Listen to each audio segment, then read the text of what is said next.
अस्सलाम वालेकुम, मैं हूँ सैयद सज्जाद हुसैन। आप देख रहे हैं सैयद सज्जाद एसपी के नाम से मेरा चैनल। इस वक्त देख सकते हैं मैं करंगी के अंदर मौजूद हूँ। यहाँ पे मेन मेरान टाउन के अंदर यहाँ आग लगी है कंपनी के अंदर। यहाँ पे इलाका मुकीन मौजूद है, इनसे कुछ बातचीत करेंगे, जानेंगे क्या सानिया पेश है, कितने बजे आग लगी, कितने लोग अब तक जांबाग हो चुके हैं और कितने लोग अभी अंदर हैं। तो आप देख सकते हैं कि मेरे हमारा ऑपरेशन अभी इस वक्त जारी है, साजी है। इस वक्त हमारी जितनी भी अमदादी टीमें इस पर कार्रवाई कर रही हैं। तो जो इलाका मुकीन इनसे कुछ बातचीत करते हैं, देखते हैं कि कितने लोग कंपनी में मौजूद थे और किस चीज़ की कंपनी थी। इस वक्त आप देख सकते हैं कि एदी वाले और बाकी जितने भी हमारे एहलकार हैं आर्मी के, रेंजर्स के, इस वक्त मौजूद हैं और बाकी कुछ टीमें अंदर हैं जो कि इस चीज़ को पूरा जायज़ा ले रही है और ऑपरेशन कर रही हैं। आए इलाका मुमकिन से कुछ बातचीत करते हैं, उनसे जानते हैं उनका क्या मौके है इसके बारे में। जो आग लगी, कितने बजे आग लगी है? सुबह 8 बजे के करीब सुना जा रहा है। हम लोग काफ़ी दूर से हम लोग भाग कर आए, हम नज़दीक यहाँ करीब ही से यानी आए। सुबह 8 बजे से आग लगी। किस चीज़ की कंपनी है दरअसल ना? ये बताया जा रहा है कि केमिकल की कंपनी है। जी जी। तो यही बताया जा रहा है कि केमिकल की कंपनी है। और कितने लोग मतलब इस कंपनी नॉर्मली अगर आप देखते हैं तो कितने लोग मौजूद हैं? कितनी बड़ी? तकरीबन काफ़ी लोग, कुछ लोग तो कह रहे हैं कि 20 से 25 लोग हैं। ठीक है जी। अभी सुना है कि 12 से 13 लाशें निकल चुकी हैं। सुबह 8 बजे से हम लोग मौजूद थे। ठीक है। तो 12-1 बजे तक आग लगी हुई थी यहाँ पे। तो काफ़ी कोशिश कर रहे थे, फायर ब्रिगेड वाले भी आए हुए थे, उन्होंने भी काफ़ी कोशिशें की हैं। तो यानी आग बुझ नहीं रही थी, काफ़ी इस तरह आग लग गई थी कि बंदा करीब नहीं जा सकता था। सही।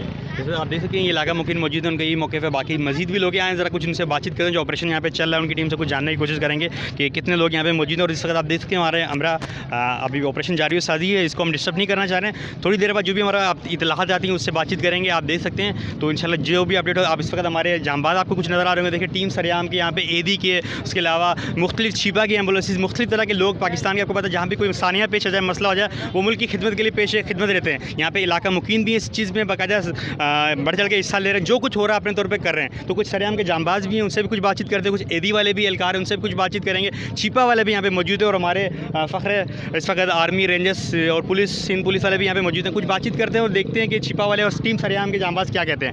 अस्सलाम वालेकुम।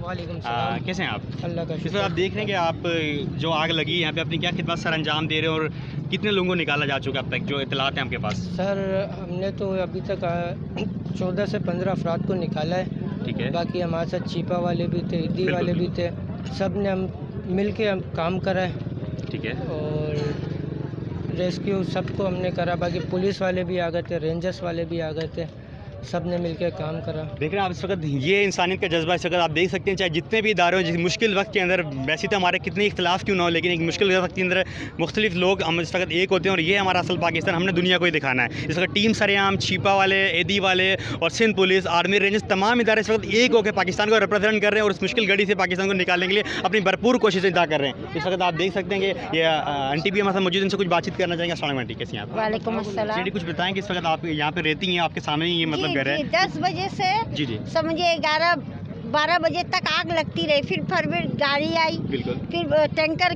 की भी गाड़ी आई, आग बुझाई। जी जी। फिर उसके बाद वो जो दीवार तोड़ने वाली गाड़ी है, क्या नाम है, वो आई, फिर तोड़ा। फिर उसके बाद आग बुझाई, जब तोड़ा तो फिर उसके बाद सारा जो मर गए, पता नहीं कितने लोग जिंदे थे, कितने लोग मर गए। सुना है एक घर का 5 अफराद थे, जी जी। वो भी मर गए, बच्चे भी थे।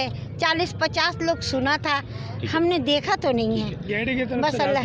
अच्छा, इस वक्त ये भी कहा जाता है जो यहाँ पे जो लोग मौजूद उनकी तरफ ये भी कह रहा है कि कंपनी के अंदर इमरजेंसी एग्जिस्ट मौजूद नहीं थे। अगर वो थे तो वहाँ पे वो लोग हुए थे। जितनी भी इंतजामिया, सिंध गवर्नमेंट और कमिश्नर आलत में अपील करना चाहूँगा, इस वाक़े को इन्वेस्टिगेशन करें और बाकायदा देखें इस तरह की जितनी भी कंपनी से उनको ट्रैक डाउन करें और ताकि आइंदा के लिए एहतियात कर सकें। जो नुकसान होना था वो हो चुका है, लेकिन ये हमारी एक मिसाल है ताकि इससे हम सबक सीख के बाकी चीज़ों को देख सकें। इस तरह की कई कंपनी से मुख्तलिफ करंगी के अंदर और बाकी इदारों पे भी उनको हमने देखना है और उनको ट्रैक डाउन करना है और ऐसे लोगों के लिए हमने सख्त से सख्त इंतजाम कर रहे हैं ताकि कंपनियों के अंदर फायर इमरजेंसी एग्जिस्ट मौजूद होने चाहिए। लेकिन जो अब तक इतलात आ रही है उसके मुताबिक यहाँ पे मौजूद नहीं थे। तो अगर जितने भी फायर एक्सटिंग्विशर वगैरह होते हैं और वो भी आपके रिफिल नहीं थे, तो अब तक की जो बाकी टीम से इस पर इन्वेस्टिगेशन करी। जो अब तक के लिए अल्लाह हाफिज़।